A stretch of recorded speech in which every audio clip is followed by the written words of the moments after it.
Yeah, when speaking about sustainability, I believe that it's absolutely critical to lead by example and somewhere to embark, I would say, our entire organization, making sure that we have the right levels of activities all the way through the organization, having, all the people playing their parts, making sure that you cover the different elements of the supply chain. I'm in charge of that supply chain at Schneider Electric, and we have a real comprehensive plan to make sure that all our associates in the plants, in the distribution centers, are part of the journey.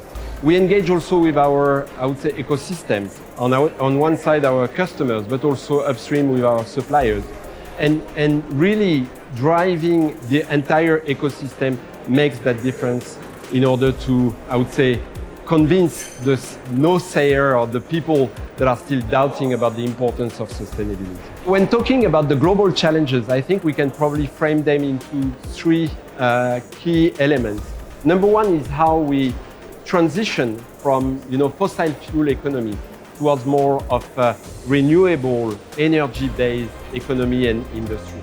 The second key element is around the water, and they are particularly, for example, in the region of Middle East and Africa, the importance of managing the resources related to water. And I would probably say the third is how we manage waste as collectively and how we organize our circular economy around the management of repurposing and managing the resources associated to the waste. Yeah, I think when you are elaborating your strategy of sustainability, it's extremely important by starting measuring your CO2 footprint, your CO2 emission in your scope 1 and scope 2. What's happening within, I would say, the perimeter of your company. Measuring it, starting to monitor and manage, and then putting in place a real strategy to say, one thing that we always say is the most sustainable energy is the energy that you're not consuming. How you reduce the consumption of energy, electricity and so on. The second thing is how you automate, putting in place the right building management system, process automation in order to reduce and drive efficiency. And last is electrifying. Why? Because electrifying enables you to move towards renewable energy and renewable electricity. That's number one. Number two is how you integrate in your product design, in your R&D piece, the fact that your product is by design sustainable, using more, renewable, using more circular, using more, green materials that are going to be integrated.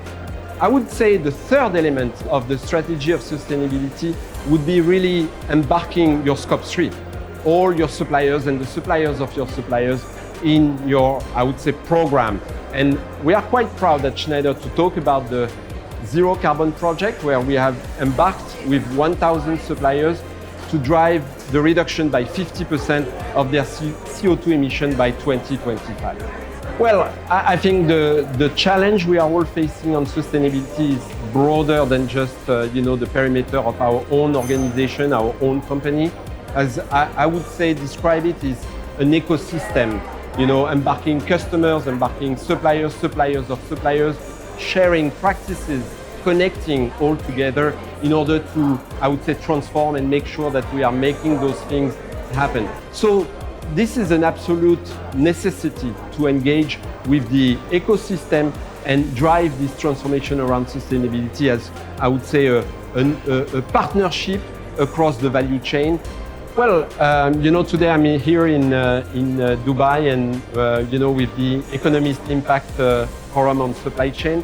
And I can see a real engagement towards sustainability. I can see that the region is moving from this fossil fuel driven economy to a more renewable, considering the after oil era.